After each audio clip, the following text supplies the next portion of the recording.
and knowledge production, I wanted to turn to you, Dr. Khafaga, to discuss what are some of the methodological challenges facing research in political science from an African perspective or in Africa, and get your impression on, what are some of the dominant trends in research and dominant methodological approaches. When the topic of the webinar came across, I thought yeah, that's easy. We've been doing African studies for a long time, and it would be very easy for me to, chip in and talk about teaching and researching Africa. But then when I stood down, I realized that no, actually, it needs a lot of, reflection and critique to what we've been doing and how things are done. In terms of research, I think there is 2 or maybe 3 aspects here. The first one is actually, what do we research? And the second aspect would be, how do we do research? And then the third aspect that came to me when Zaina was talking is about the language barrier, because as much as it is here and present in the teaching arena, it's also very pronounced in the research arena. So what do we research? I think this would, push us to think about who puts the research agendas when we're talking about African studies in particular. It is a little bit different here, and again, I realize that every one of us will be talking about their own experience. It's very hard to generalize here. So as opposed to Zaina, when she said the study is in Africa rather than on Africa, where we do it in Egypt, where I come from, my background is that we do research on Africa, in Africa. Faculty of African Research and Studies is like a multidisciplinary institution dedicated basically on African studies in 6 different departments. Politics is one of them, along with languages, geography, natural resources, history and geography, I said, anthropology.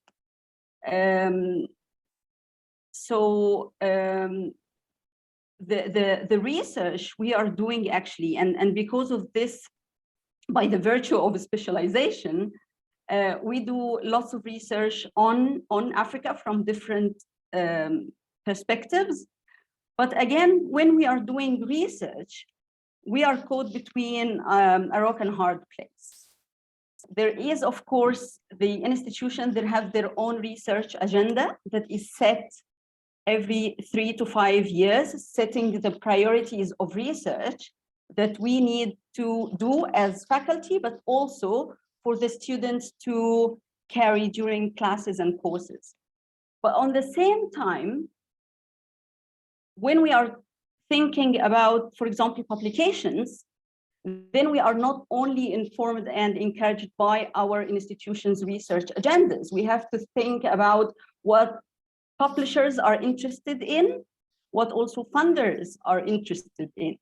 Sometimes this can go in sync, sometimes, or most of the time, not necessarily what we want to research is what we can get fund for, or what we can actually get approval to research. So I think this is a big dilemma that we face, I think in Egypt from my own experience, but I'm sure that other researchers in Africa, in the global South, will face as well. So this is the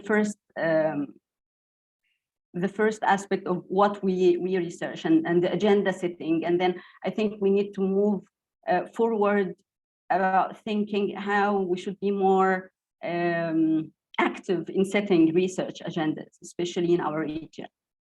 The other aspect would be the how do we do it? And again, I'm looking at my own research, my colleagues, and also most of the theses that we produce in the department. And I found out that qualitative research is predominant in the way that we are doing research.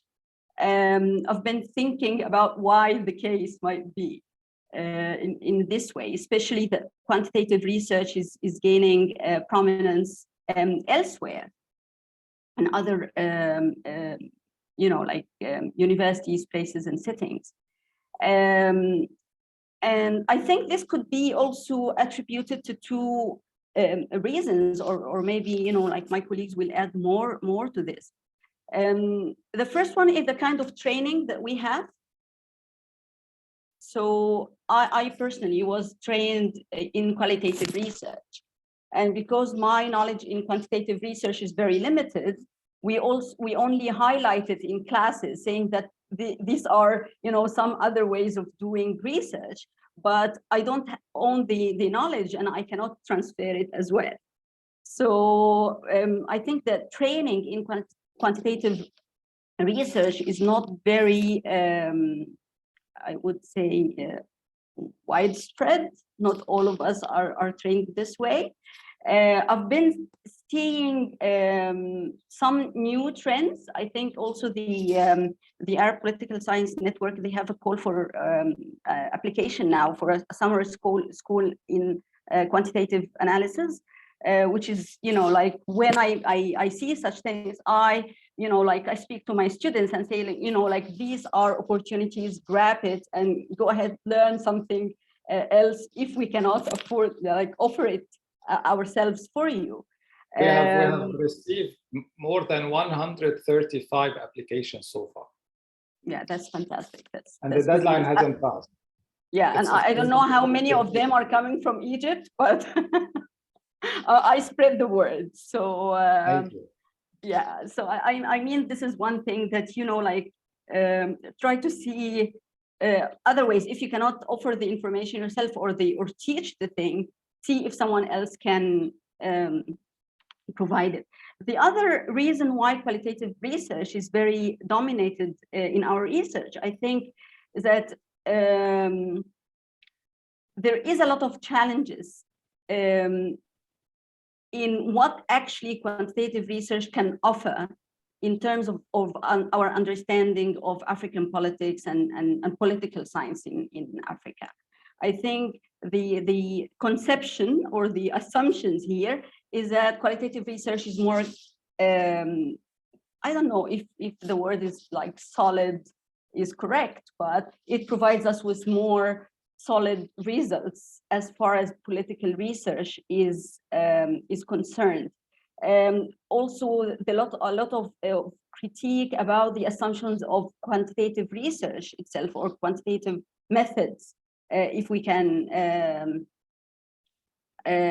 talk about it, the relation between the researcher and the topic, subjectivity versus objectivity, and so on and so forth. So I think these are the kind of debates that we need to talk about more when we are weighing the different methods in doing research. The last point I want to talk about, and this is again to speak to Zainab said about languages. We teach in Arabic at Cairo University, with the exception of very, very few programs that are in English, but we predominantly teach and do research in Arabic.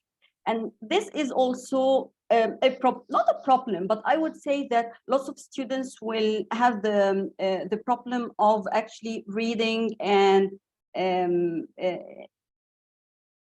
interacting and engaging in literature in other languages. And we will find that there is a gap, again, the knowledge production, so on, between what we can access, read, engage with, and the majority of knowledge production, which is in foreign languages. And this is another thing that we navigate through as we talk about research in Africa and on Africa. I think I will stop here, and maybe lots of questions and feedback will come through discussion. Yeah, before